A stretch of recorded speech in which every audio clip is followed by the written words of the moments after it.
Washington football. Woo!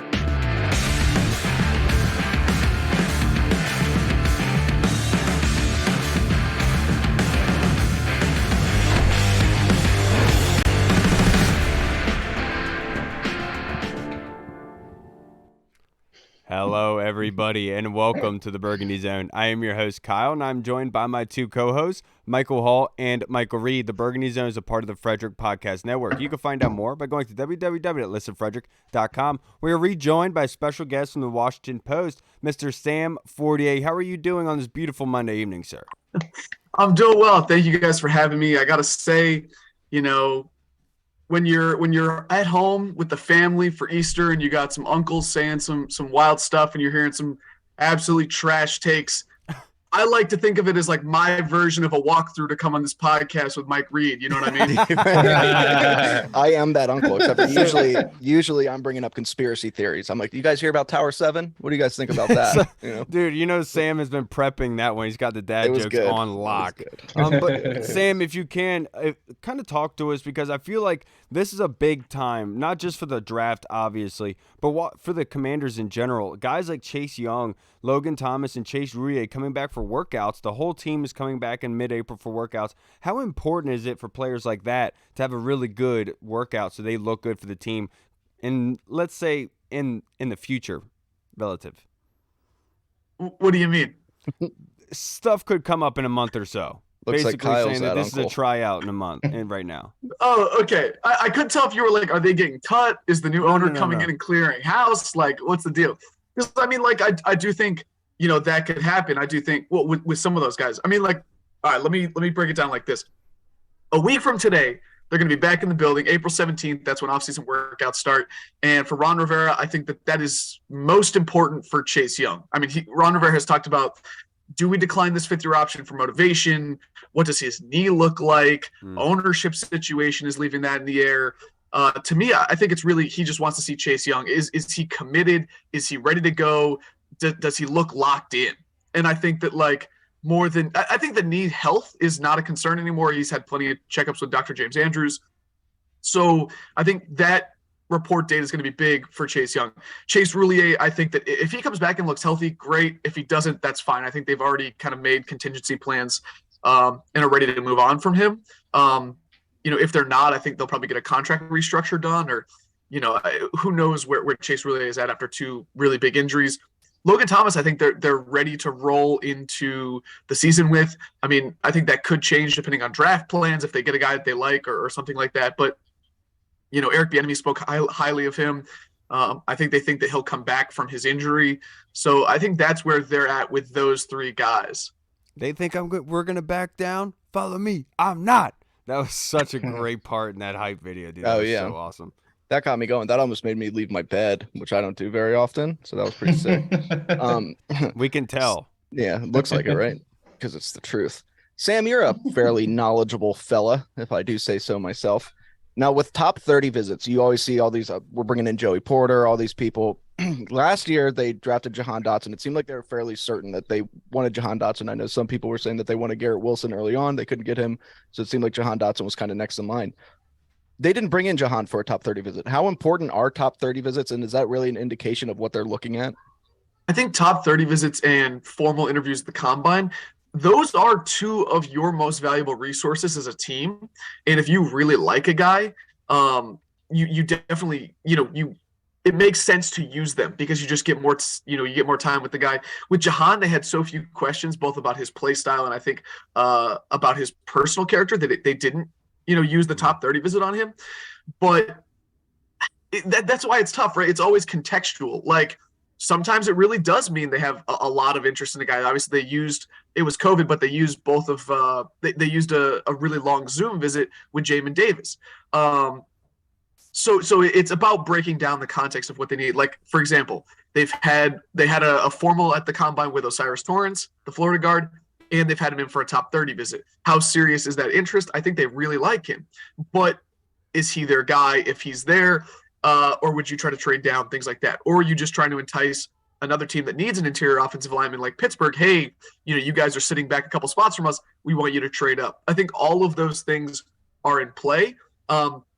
But at the same time, if you are curious about a guy, if you're a position coach who says, I really like this guy, but he makes this certain mistake on this protection scheme or this route or against this in this type of coverage, you need to be able to ask that guy those questions.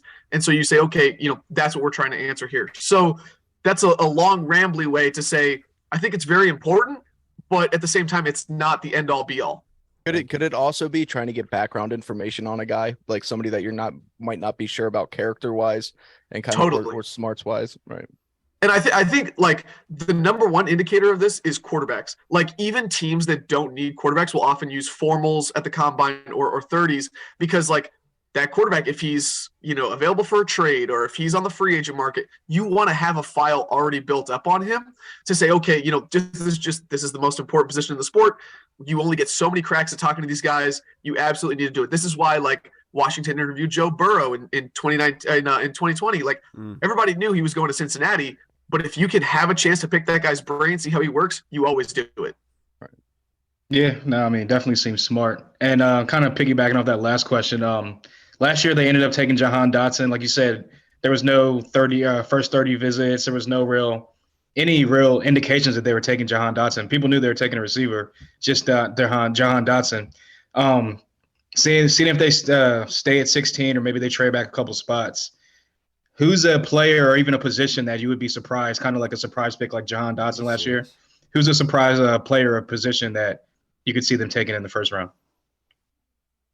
I would be surprised if it were anything other than corner or O-line. And I know that like to me, there's probably two top corners in Devin Witherspoon from Illinois and Christian Gonzalez from Oregon. I would put Joey Porter Jr. in that second tier. I know some people have him in that first tier. When it comes to tackles, I see Paris Johnson Jr. from Ohio State and Peter Scaranti from Northwestern as the top two guys. And then you can have a discussion. Do you like Broderick Jones from Georgia? Do you like Anton Harrison from Oklahoma? Some of these other kids. And if you're going to go guard, if you're going to go Osiris Torrance, I think, that's pretty high to take a guard. You're certainly not going to take a center that high. So that's kind of like my concept. I think last year Ron said they had a cluster of 5, right? I believe it was 3 receivers and 2 O-line or the other way around. But I think this year they'll probably go into it with a similar approach. We'll have a cluster of these guys. And if we are confident we can move back and still get one of our guys, they'll try to do that. And so I think that's a surprise name, maybe like at corner, Deontay Banks from Maryland. I don't think a lot of people have him going that high, but I think that he could, he makes sense. He is a Jahan Dotson type kid from the Big Ten, a lot of production. I think his traits are good. Dude, he's got a 10 RAS score. He's like the number 1 or 2 rated cornerback to come out since 1987 in terms of athleticism. Exactly. Yeah. I think Anton Harrison from Oklahoma is like the O-line version of that. But but again, I think it's a little tough to say right now because like they haven't formalized their draft board yet. Like they're going to have draft board readings, I believe, next week. And they're going to set their board and get everything ready to go. They're still watching tape, still on the road for pro days and late workouts and things like that. But as of right now, that's kind of my first blush impression. I got you. And Hall must have been like telepathically just picking my brain because he almost had the same question I'm going to ask you, but it's going to be kind of different. What positions would you be surprised by with Washington drafting in the first 3 rounds? Because a lot of people, when they come up with their mock drafts, they're looking at, corner or line and then possibly linebacker and tight end in those first 3 rounds. What would be a position you'd be surprised by if they drafted in those first 3 rounds? I wouldn't be surprised, but I think that things that people are not talking about that they'll probably look at is like, I think you could see a safety, one of the Buffalo nickels, like the safety slot hybrid, like really? Brian Branch. I had a question written out for you about that nickel safety spot, and of course you answer it now. Brian Branch from Alabama, the kid from Illinois, whose name escapes me right now, Martin, I think. I think those are 2 candidates. I think you could see them. Sidney Brown. I think you could look at them, try to go get a running back in the J.D. McKissick mold. Even though Antonio can play that, I think they want another running back. I think they'd like another edge rusher or a pass rusher. Let's say whether it be interior or exterior.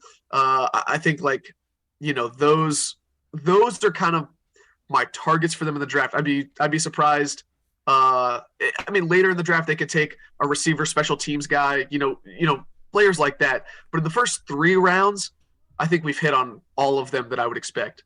Right. And that kind of leads into my question. I mean, you answered it a little bit, but last year, a lot of people didn't see defensive tackle in round 2, but this is a very forward thinking, like with Ron and them, they knew that there was a chance that they might not be able to re-sign Deron Payne. They knew that they already lost a couple defensive tackles, so they went for Darian Mathis.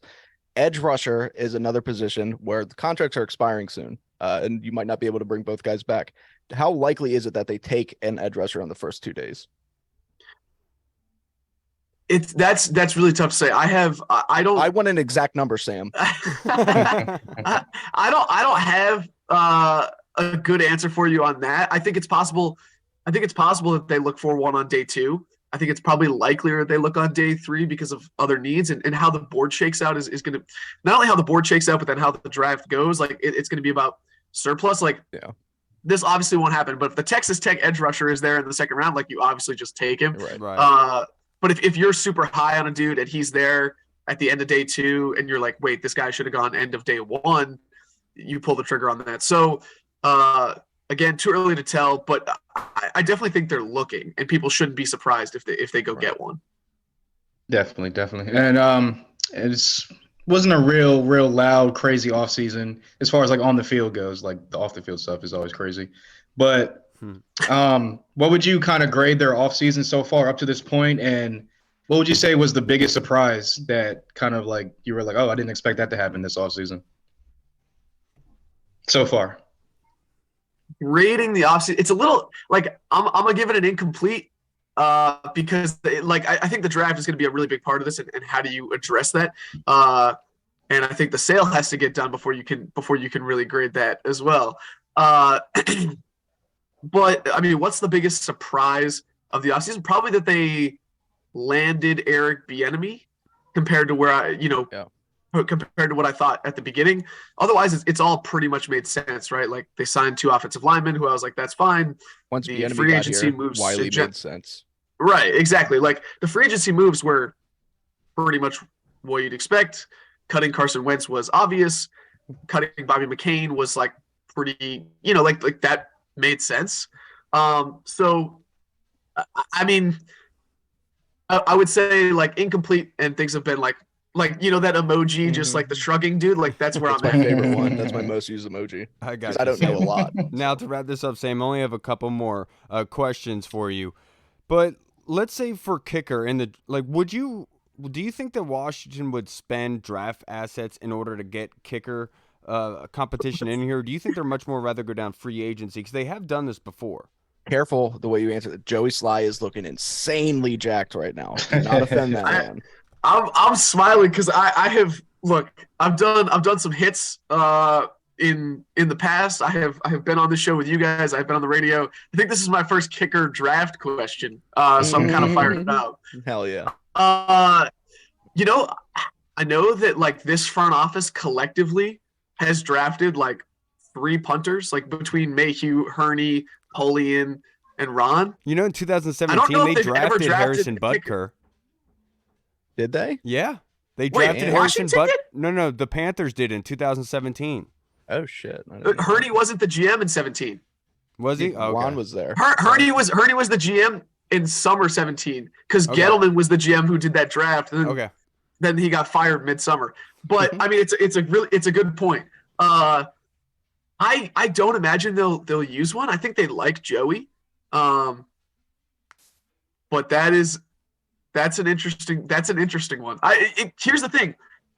Was it 21 that they drafted Cheeseman, the long snapper? I didn't see that coming at all. No, they traded up for him.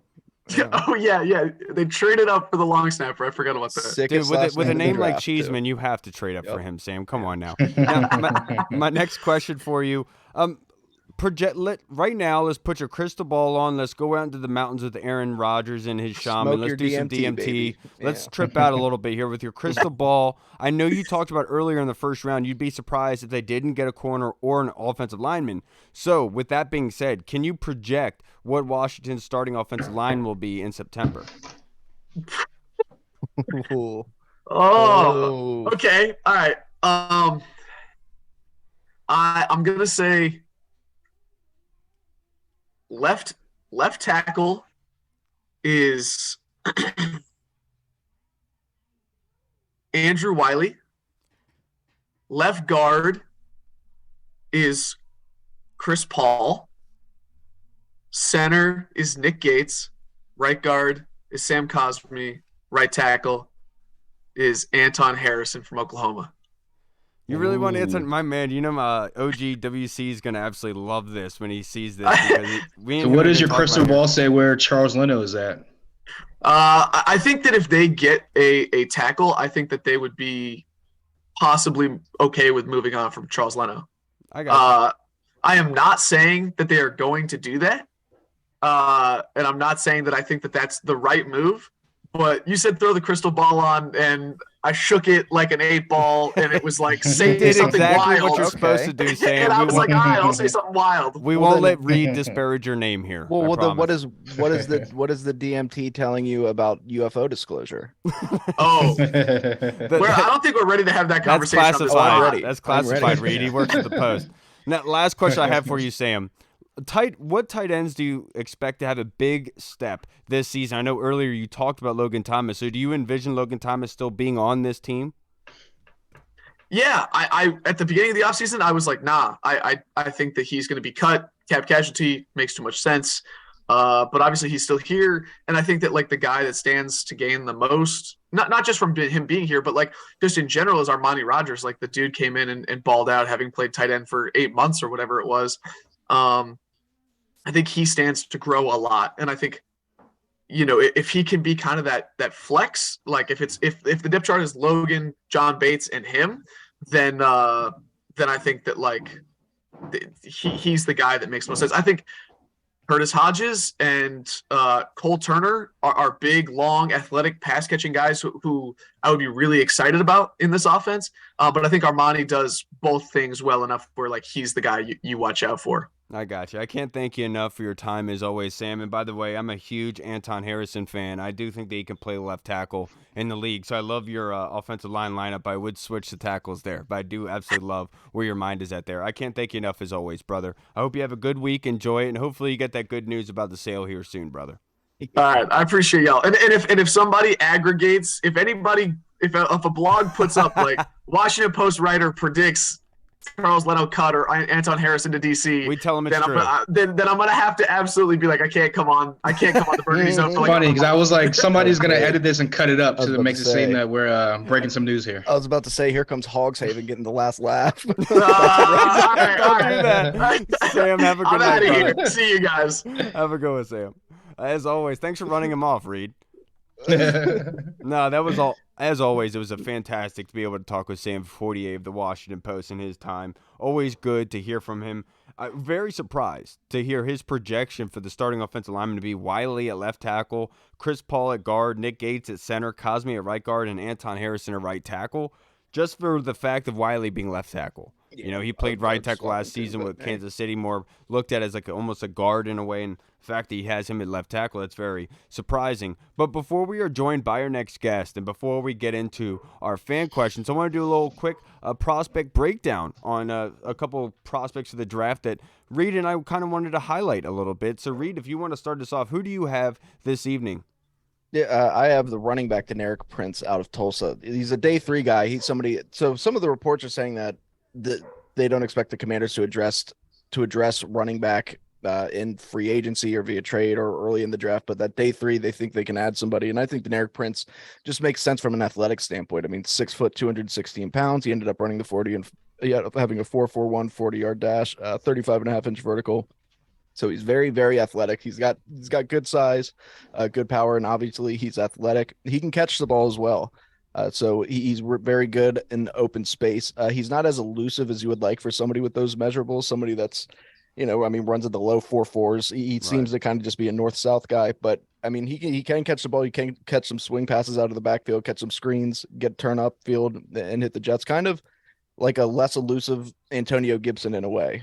So he's somebody who I feel that they could use on third down, maybe even see what he can do as a return man. If you just want somebody north and south on kick returns that can just guaranteed to pick up some yards, I think he'd be somebody that's interesting for them to look at. He sounds exactly like Antonio Gibson to be able to kick returns and the way that he runs, kind of that stiffer kind of runner. But I love that. My prospect breakdown is on Corey Trice, the cornerback from Purdue. This kid is 6'3", 215 pounds. He's a senior. He wears number 23 for the Boilermakers. In 2022, he had 34 tackles, 2 interceptions, 1 touchdown, and 10 pass deflections. Purdue's defense is a lot of zone-oriented stuff. So when you see Corey Trice, a lot of the time he is playing off the ball, but he can play on the ball. Well, the one thing I noticed about him, a lot like Emmanuel Forbes, Corey Trice has no issue coming up and making a tackle in the run game. He's actually not a liability against the run. He's actually an asset in coming up because a lot of the plays that you see in the run game or blown tackles, Corey Trice is the one coming up and actually cleaning everything up for them. And then as the actual defender in the zonage, anything in front of him, he's coming up and getting. If it's like a screen, a shallow cross, anything, he's jumping that. He's very good at like shallow routes. So like if you're talking about slants, other stuff like that, he's very good. But once you start getting into like the post routes, the comebacks, that's when he kind of loses his grip on the wide receiver, so to speak. So Corey Trice is somebody I find very intriguing because for one reason, he's a very good communicator. When you see him before the snap, he's always talking, pointing out his teammates. Obviously, his senior leadership is coming into the aspect there, and you see it on full display. So it's somebody that I would be very intrigued by to see it like the Buffalo nickel role. There's kind of shallow more routes, and somebody that can help in the run game. I think Corey Trice is a very intriguing prospect right now. He's projecting the 2nd to 3rd round, and if we lose out on a Christian Gonzalez, Devin Witherspoon, there's no reason to fret because one of these guys could come up and help you. And I really like Corey Trice. Being at 6'3", 215 pounds, the kid has the measurables to be able to succeed in the NFL, in my personal opinion. Yeah. And I know that OGWCC of the Command Center always has us mocking him and has been talking about Corey Trice for a while now, along with Anton Harrison. He talked crap about our mock draft the other night, and he was like, how do you leave off Brian Branch and Anton Harrison? And that was the last 2 picks that we had. Yeah, I was about to say they were there. Yeah, they definitely were. Up. We knew, Reed. We knew. We got you covered, OG. Don't worry about that. Dog. Now we are joined by our next guest, Mr. Corey Sanchez. How are you doing, brother? There he is. Feel good. What up? How you y'all look good feel? too, Corey. You're looking good. Hey, always, man. Always. Yeah. When you eat good, you feel good. So before we get into our fan questions, Corey, just want to ask you. We haven't talked to you in a little while. Just want to get your kind of mindset on where you're thinking of the offseason so far for the Commanders. Can we finally stop talking about Lamar Jackson? I think so. The Odell move is obviously indicative of that, right? Oh, yeah. Yeah, I'm glad that finally happened. So, we can finally talk about building a team and getting ready for 2023. I'll be honest with you, I got tired of hearing it. And then, you got unemployed quarterbacks who haven't been able to throw a ball in 2 years saying that they back up Sam Howell. I think you got everybody. Ron Vera said it, not to be cliche, right? Everything we have is in this room. So everything we need is in this room. So let's go and put together, get a good draft, and maybe pick up some free agencies towards the end of right before training camp and be ready to rock and roll, man. Let's roll these boys, right? Interesting Baltimore Ravens fact. They have never sent a wide receiver to the Pro Bowl. Now, they sent, who was it, Jacoby Jones as a return man. Steve Smith never went to the Pro Bowl with them? Not with the Ravens. Not with the Ravens, no. But they're terrible at drafting wide receivers. They always get these old guys. Yep. Oh, but they're very good at drafting tight ends, and they love drafting tight ends in the first round. I think we know that.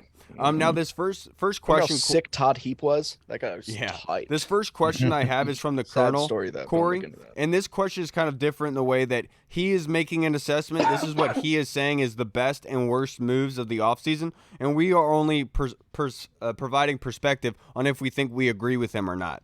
The Colonel says the best offseason moves so far, 1 being Daron Payne's extension and 2 being adding Jacoby Brissett. Now, he said 2 of the worst moves that have happened so far in this offseason was keeping Logan Thomas and losing Cole Holcomb. What do you say to that? I think the Colonel needs to put down the chicken a little bit on those worst ones. I agree with him on the best ones, but those worst ones, Cole Holcomb, although we always talk about guys not being available. for to play. He missed most of the season. He's always got an injury problem. Now he might go to Pittsburgh and light it up. That's usually what happens to us. But I don't have that much of a concern for it, especially when we picked up the guy from Seattle. Cody Barton. Barton. That just kind of rinses that one away from me. And I think that guy's coming off a career season in Seattle, though there's been mixed reports of he might be similar to one of our history of linebackers, and they're not good in coverage. So, we'll see with that. Logan Thomas, I mean, there's still time for either Logan Thomas to right the ship or to get cut. Like, why does he have to be cut right now? Why does he? That makes no sense to me. When you don't have any tight ends of really validity in that room, so why not have a professional in there right now, whether he's hurt or he's coming back? And to be honest with you, boys and girls, they rushed him back. They rushed him back last year. He should not have played in week 1. We were there. We saw him. And it looked like my granddaddy was out week there. 1. That's crazy. I think he came out for like a series, right? Yeah. And then he left. Yeah, he was hobbling.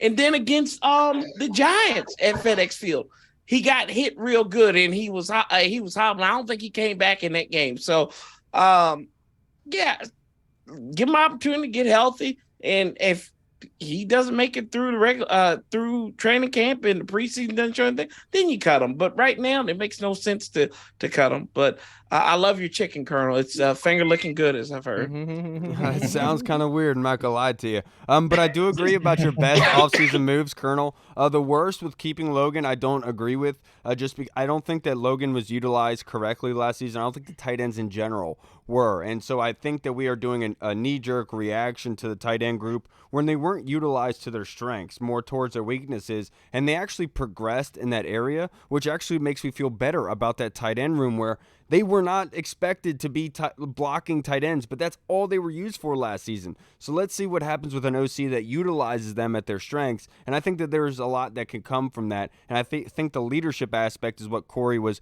basically talking about with Logan Thomas and helping those young guys in the tight end room. Logan Thomas is instrumental in that aspect, and losing Cole, Cole was like the cog in things because he was the kind of head of the defense in the way, and where Jamin needs to take the next step. But also we had a bunch of linebackers that were very good against the run, and Cole was good against the pass, but he was more like he was average against the pass. Whereas Cody Barton comes in bad against the run, but he's very good against the pass. So I feel like although we are losing Cole in a way, we are getting better in the way that our linebackers are now more all around better. And so I will disagree that that's one of the worst offseason moves. Anything to add, Reed?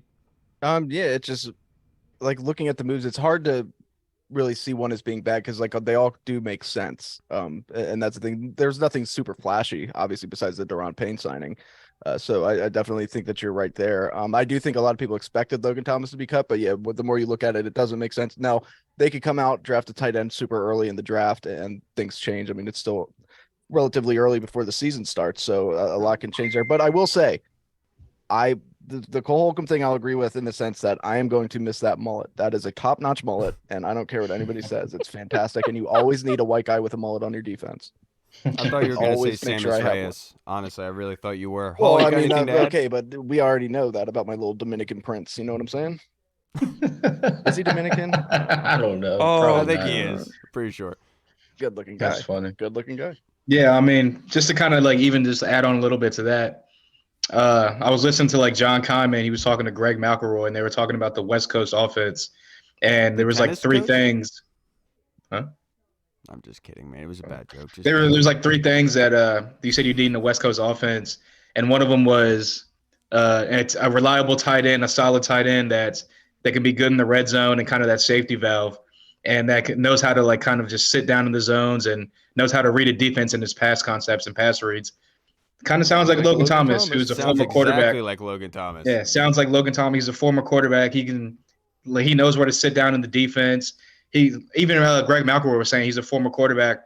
He can go to the sidelines like whenever the defense is on the field, and kind of like talk to Sam like, hey, what did you see on this? This is the way I read it. How'd you read it? They can kind of bounce their ideas off each other. So I think Logan Thomas right now, like like you said, he's an asset right now in that room as far as just the overall tight end group, because he's the only, like, weirdly, he has the most snaps at tight end, and he just started playing like as a starter back in 2020.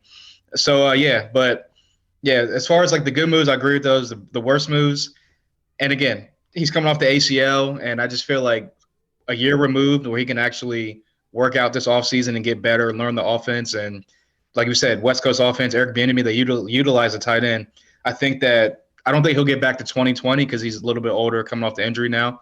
But I do think that he can still be a good red zone asset and a serviceable tight end for us over the middle and a young tight end. Our young quarterback needs a great tight end anyway.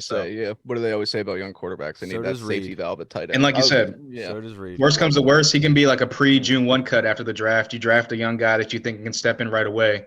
He can be a post-June 1 cut, and you can still save a little bit more money anyway. So I think that right now, Logan should be secure. And last thing I'll say with the Cole Holcomb thing, I would say it was a loss on the season if this was after the draft, that they didn't get anybody. That at least it happened before the draft, so they had the opportunity to replenish the position from where he left from. I think it's too early to say that because they could draft somebody where you feel much better about the linebacker position after the draft than you did before. Also, little known fact about Logan Thomas, he is the second best tight end named Logan to play for the Washington football There you go. franchise. Good job. Put some respect on my boy's name. You know what I'm saying? 1987, a guy by the name of Logan Schmitz was number one. Oh, Probably number 6 or 7. It was bludgeoning of him. Dude. Now let's go to Logan's number one. He's a nice guy. Corey, our next question is from Mike Puckett on Twitter. Appreciate you, Puckett.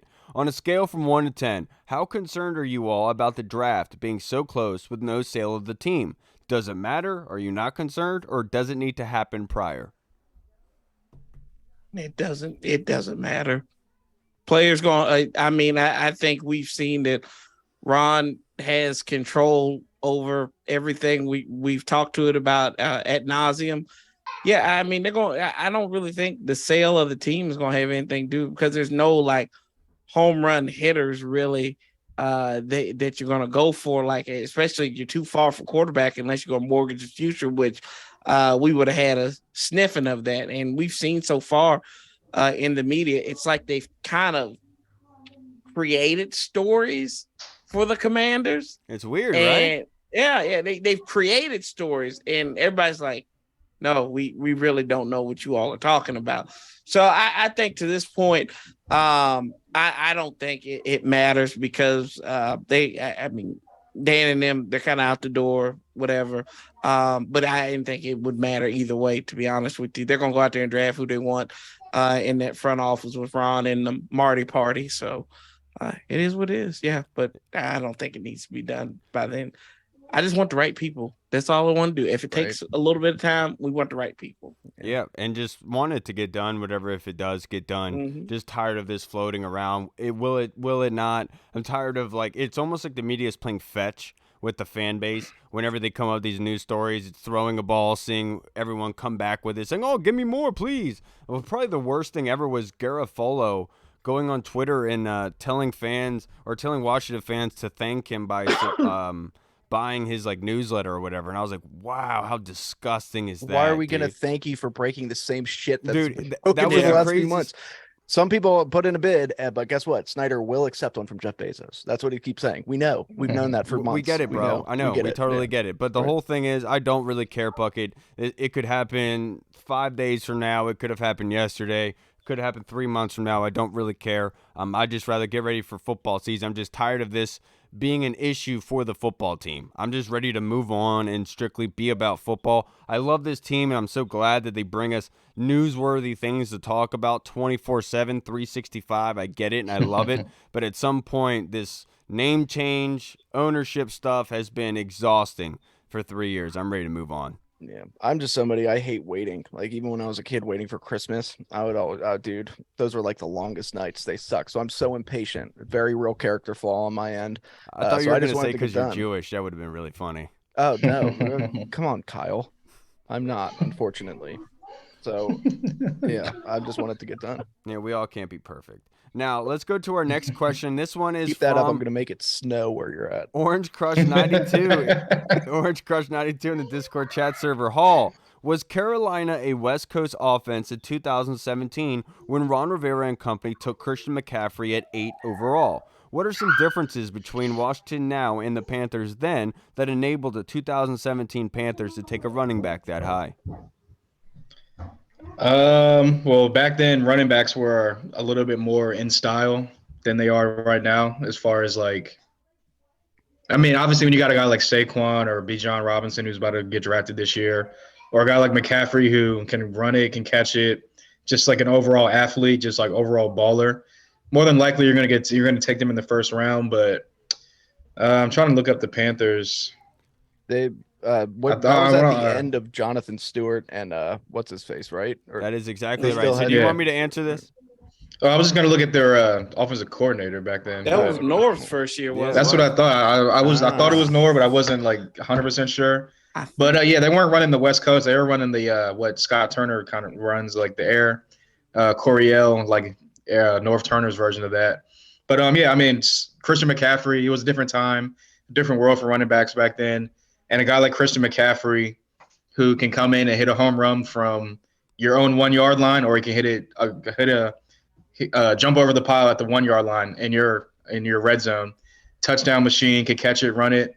That was just one of those guys that you couldn't pass on. And like you guys just said, Jonathan Stewart and DeAngelo Williams are kind of towards the back end of their career, so it only seemed right for them to find their replacement. But yeah, that's all I got.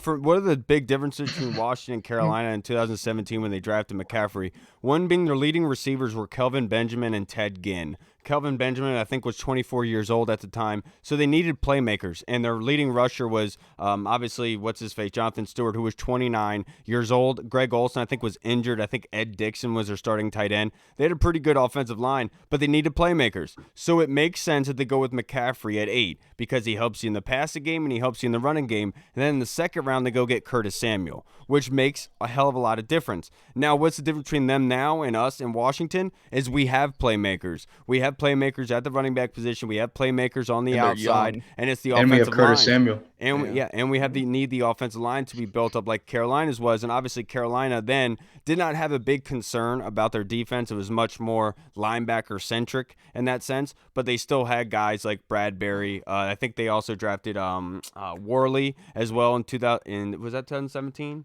No, that was 2016. Maybe I have that mixed up. But they were basically a flip-flop to this team. The defense is almost set up almost like Carolina's was, but the offense is drastically different where they needed playmakers. And I don't think I think what Orange Crush is basically saying here is I don't think Washington is in the position where they need playmakers, and that's why they wouldn't take Bijan at 16. Yeah.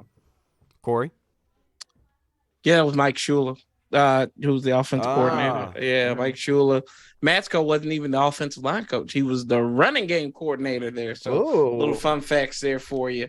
But yeah, kind of like what Hall said. It just what's in style right then and there. And then, it's what McCaffrey could do. He could catch out of the backfield. He could run. He was a hard runner too. So, just something to add to that offense there, and help out Medea at the quarterback spot too. So they ironically enough, that's the last time the Panthers went to the playoffs. Yeah, you're absolutely right. Hall, read anything to add? No, just anytime, fellas, look, anytime you see a white that athletic up there, it's gonna stand out a little bit more. You know what I'm saying? So I get it. Like, look at Troy Apke. You know what I'm saying? You also gotta remember they were just coming off that Super Bowl, and they were like a heavy run team, heavy run dominant team, and like I guess obviously their thinking was we're just coming off the Super Bowl. We add a guy like Christian McCaffrey to our backfield. Right. That's only going to help Cam Newton in the running game as well, and he can catch out the backfield. So they were like, oh, we're just gonna do what we did last year, run it back and get back to the Super Bowl, which obviously never happened. Didn't even make the playoffs again, like Corey said. But yeah, I mean, it made sense back then. But do I think that Christian McCaffrey in 2023 would be a top 10 pick? Probably not. Yeah, he would. I don't think he would. Just because he's a running back. I think he would. I mean, if you're like a running back needy team, like let's not forget, like if the Eagles wasn't even the like if you're a team like the Eagles that has 2 picks in the top whatever 20 whatever it is, and you can afford to take a running back because it's like a luxury pick. Your team is built. Yeah, but I'm just saying, like, in general, like, and don't forget his position flex, y'all. He had the position flex. He could be one of the best wide receivers in the NFL. Yeah, that probably steals it. We're probably trading up to get him. That just steals it. Hey, but this next question is from the Discord chat server from Big Tony Shivers. Appreciate you, Tony. This is for you, Reed. Did Reed meet up with his BFF Logan Paulson for his birthday over the weekend? Happy birthday, by the way, brother. Yeah. Thank you. I just turned 19. Super pumped about that. Tender age. No, Logan, like as I've said, Logan won't return my phone calls, and I don't know why. I think he, he's probably just super busy or something. It's definitely nothing to do with that restraining order. You didn't get the text? He changed his number? No.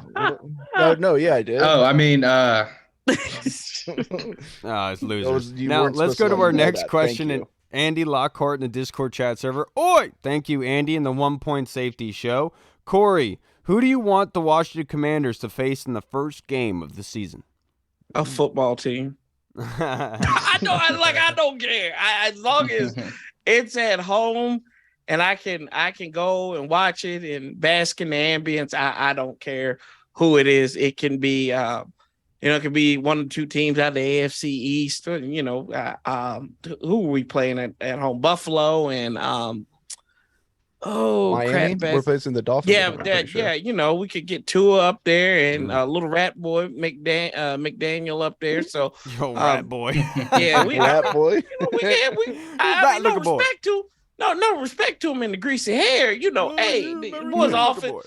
He's like the Dennis the Menace of head coaches now. So, oh my goodness, and he looks like Logic. Yeah,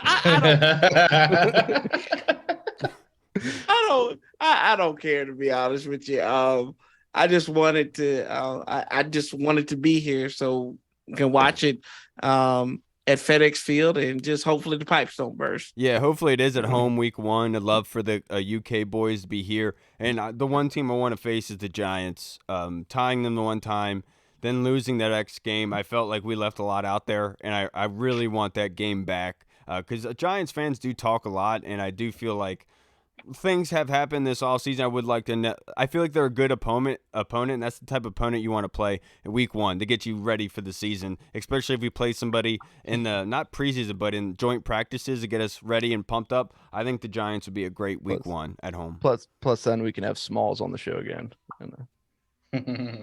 Who? Smalls. I don't know. Remember her? Smalls? She was like the Giants fan. It was like person. It's funny.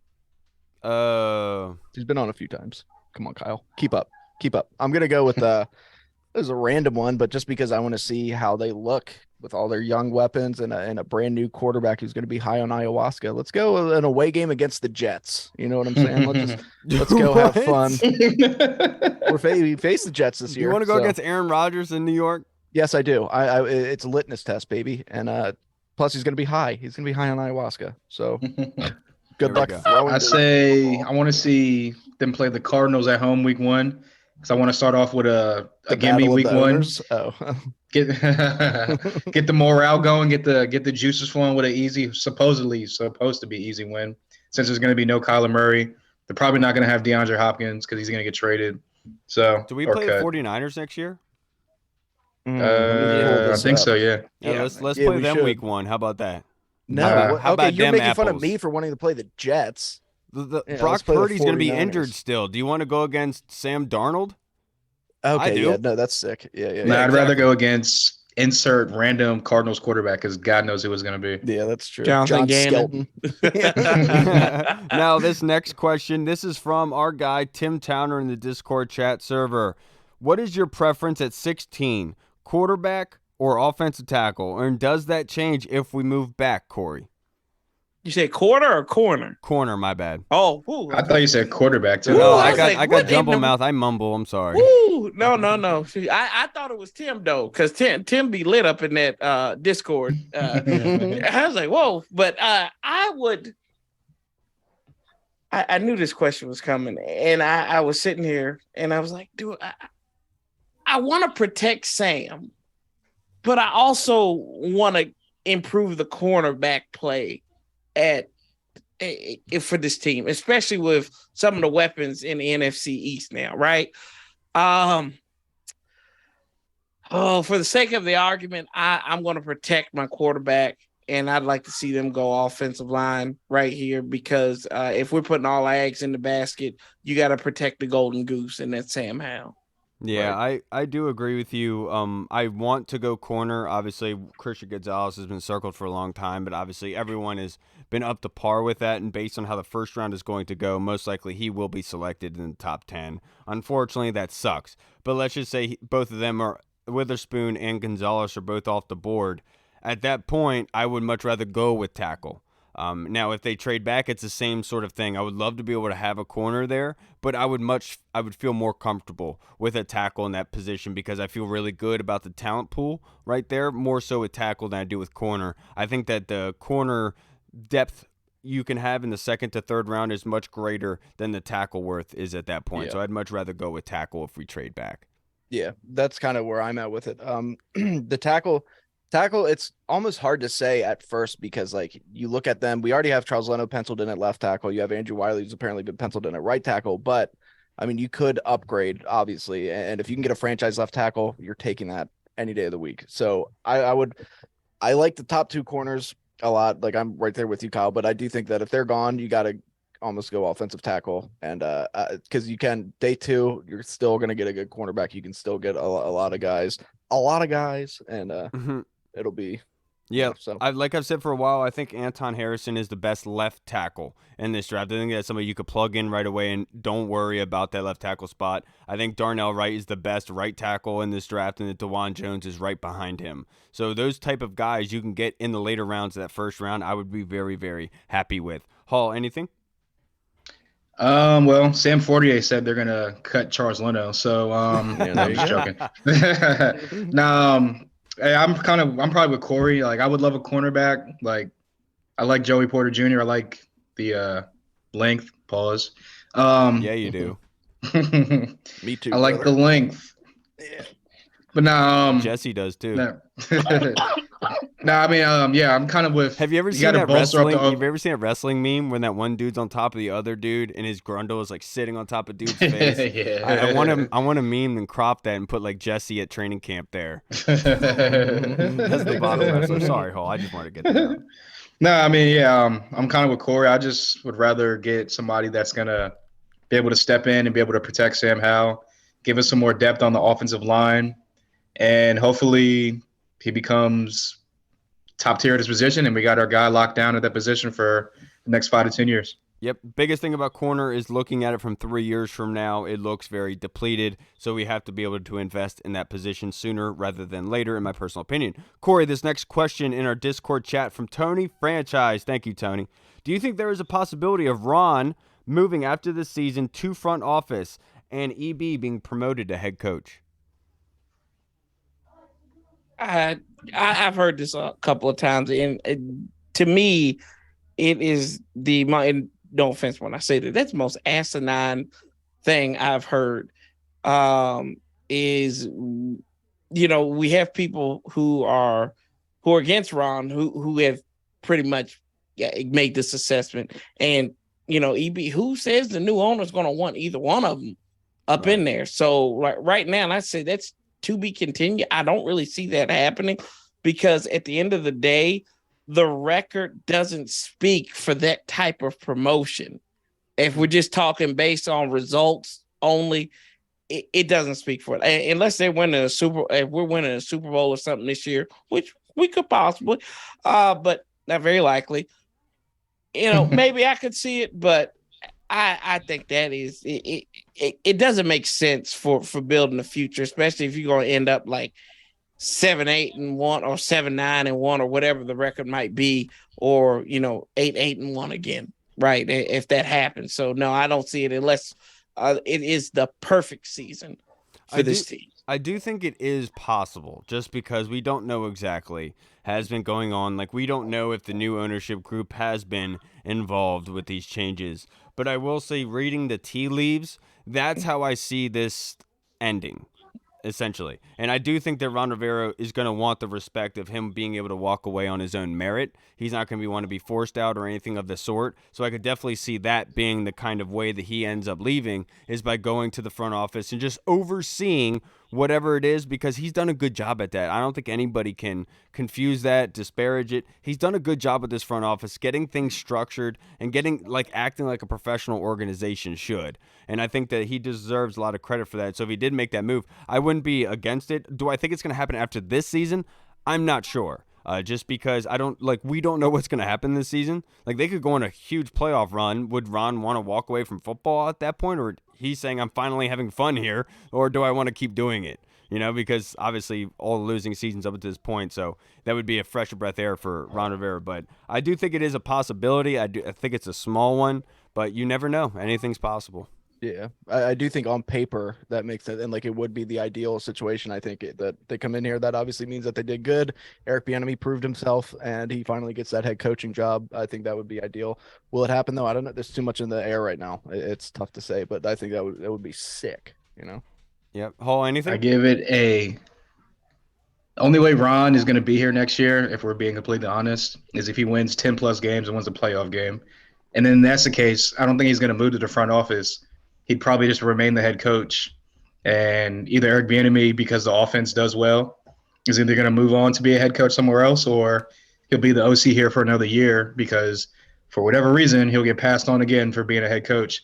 But yeah, I put it at 0% just because I think that the new owner is going to come in, and usually how things go, they just want to clear house and bring all their own new people in and all that good stuff. So, I mean, like you said, anything is possible. It could happen, but I would give it a 0% chance. Yeah, and look, I also think that Jack Del Rio and Ron are probably going to be walking away from the game at the same time. Wouldn't surprise me, and that would make more sense. Plus, Eric can build his team.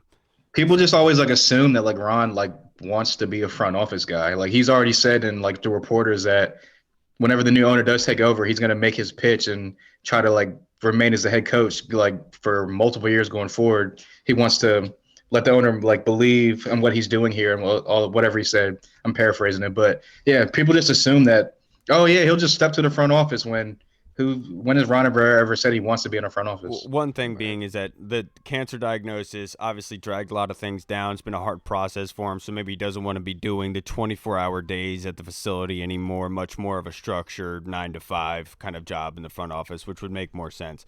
Now, also, I guess it would depend what role he was in the front office too. Corey, this next question, I know we kind of talked about it earlier, but I want to get this question from Yam Sarchka. I do think it's a good one. In your honest opinion, when do you think the team will be sold? Before the season starts, or a few weeks into the season, or other? I think it'll be before the season starts. I think right after, a couple months after the draft or something, especially if they're, I think they want to get through that process. And there's been a couple of reports that what the target date was May 22nd. So if I'm using Corey's rationale in time, which I'm never on time for anything, so that'll put us around June-ish maybe. Right. So that's what I'm going to use that CP time. That's Corey's personal time for anybody who doesn't. I say Corey's personal time. There you go. I like how you did that. There you go. See, gotta keep fat. I know it's family program. So yeah, I'm thinking the summertime. I got you. Yeah, I don't really care about all this all that much. But I will say it is unfortunate that there's some very respectable people out there who've said a lot regarding this and have looked really, really bad. And all I hope is that everyone out there doesn't lose sight of what has been said, what has been guaranteed, what has been assessed, guessed, and played essentially so far. So just keep an eye out and take everything with a grain of salt. But I would imagine it's gonna happen sometime in the future. Yam, how about that? I think Corey's makes sense too, because last year when the Broncos were sold, it was announced in May, and then a month later it was officially done. So that would probably, I would imagine, if they announce it by the date, then by the end of June it will be officially sold. So I imagine the party on that yacht, dude. Woo! Yeah. My goodness, that would be awesome. Last question of the night, boys, from Tim Towner in the Discord chat server. Corey, watching the highlights for DJ Turner, who projects going in the second round, he does not seem to have the height and length traits we have recently gone after. Do you think his speed is enough for us to decide to grab him if available? Yeah, speed kills, man. Gotta go after it. Gotta go. That's the one thing I've always said about this team, especially like before Ron took over. We were slow. We always looked slow. I mean, even back to the Shanahan years, even when we had RG3, we looked slow. One thing I will give credit for Ron is we've gotten faster. We've gotten faster. So yeah, I mean, I don't think height really matters as long as you got the long endurance and fast speed and everything. You can make a difference because speed kills. Yeah, I totally agree with you because basically with DJ Turner, you can equate it to Devin Witherspoon, right? And in saying that because Washington or Rivera hasn't typically drafted cornerbacks in the first round, and then the NFL in general doesn't draft cornerbacks under 190 pounds in the first round typically. And so you can kind of equate that here and saying the speed, does that do a lot for you? The play style do a lot more than the size and his tools, and I get that, and I do think it does. I do think it plays a huge part because with Cody Barton, he was the opposite of Cole in the passing coverage because he has that speed out there. You could look at it the same way with Kendall Fuller and DJ Turner. Kendall Fuller maybe not being the most fastest guy in the world right now, but plays with his eyes, plays well in zone. DJ Turner offers the adverse of that in the speed. And so I don't think his size takes him away, but I do think his play style has more to do with him getting picked here than any size or traits. Right. And DJ Turner, he's still a good player. Yeah, DJ Turner's a very good player. I was watching a little bit on him today. Yeah, you can put him multiple positions. But like the size, yes, obviously that's concerning. But anytime you run a 4.26 and have a 38.5-inch vertical, you're going to be picked fairly high, and you are going to make an impact as long as the coaches use you correctly. And I think DJ Turner would be very interesting, especially if we go offensive line in round one. Yeah, hopefully the coaches don't use him like they used to use Reed back in the day. Yeah. Oh, well, I don't think him at that point. I'm not even anything to add, Hall? Yeah, no, like you guys said, speed kills. You are a Michigan boy, so. Yeah, no, I like Turner. He's a physical guy. He's not scared to get up and play in the run game. Like you said, his speed kills as a passing league, and the more speed guys you have on defense, the more that you can use that speed to kind of stick with the receiver, especially with the NFC East kind of getting a little bit pass happy as far as like the wide receiver position goes with CeeDee Lamb, AJ Brown being here. New York's probably going to make a move for a wide receiver to kind of get someone for Daniel Jones. So who's not going to need a touchdown in 2 years, probably. Yeah, exactly. Yeah, need all the help you can get on the defensive side, and I think DJ Turner would be an asset, like you said, Kyle, because of his play style, his speed, and just I think he can be an explosive player if he's coached up right at the next level. So much speed. This is an so much speed. This is an ICP concert. You know what I'm saying, Reed? Yeah. Oh, dude, the Juggalos. Whoop whoop. I used to be called the Juggle King. I am the Juggle King. But the Giants. Back to the Giants and their weapons. Sorry, I heard a sick one today or yesterday that was like the Giants' weapons are so non-existent that they wouldn't get arrested at an airport bringing those in. Ooh, you know that's a good one. Ooh. All right, everybody. That's going to wrap us up for this episode. We'll leave with that. I thought we were all going to just be quiet and just be like. So did I. I was like, guys, it wasn't that bad. Come on. But, Corey, I can't thank you enough for joining us again, brother. But before we get out of here, would you like to plug your social media handles and, of course, your podcast on the Warpath, anywhere where folks that are watching and possibly have not already subscribed yet would like to? Yeah, I appreciate you guys with your 3 million subscribers and everything to let me be on here. I appreciate that as always. Sanchez 405 on all social media platforms. Tomorrow night on the Warpath, back. Been on a little hiatus, been doing some traveling. Had lost my voice for a little bit, so it was a little hit or miss there during the end of high school basketball season. There you go. And that sucks because you got one of the best voices of all time. Yeah, the screeching voice. Sound like my wife when she wakes up in the morning, right, guys? I had to get the speed. I had to get that speed from the drug dealer in New York. If we can get somebody like Turner right, we'll have more speed than a drug dealer like we do on offense. So. Yes, sir. That's what I like to hear, Corey. Appreciate you, brother. Or if we get another trainer who's pushing oxys, right? No, hopefully not. All right, everybody. That's going to wrap us up for this episode. I'm Kyle. Oh. I'm I don't know who I am at this point. We'll see you guys on Thursday for our new mock draft episode, our mock draft 2.0, leading up to the NFL draft on April 27th. So if you'd like to be included, if you want to make one of the picks in that mock draft, make sure you reach out on DM through Facebook, Twitter, Instagram, email. Just reach out to us. We'd love to have you make the selection for us. We'll just let you know what we need from you. We'll see you guys on Thursday. Washington football. Woo! Hey, what's up, everybody? It's Kyle. I just wanted to say thank you so much for watching. And if you liked what you saw, make sure you hit the subscribe button and the notification bell. That way you get notified when anything new is uploaded to the channel. Also, we just launched theburgundyzone.com. You can go there and find all of our latest news, articles, and the latest episodes that are uploaded. Again, we also have the Discord chat server, where all of our VIP folks are in, like Andy Burrows, Scott Hartley, Sergio Martin is in there as well. Don't miss out on the Discord chat server. Go and check that out. Until next time, everybody, Washington football. Woo!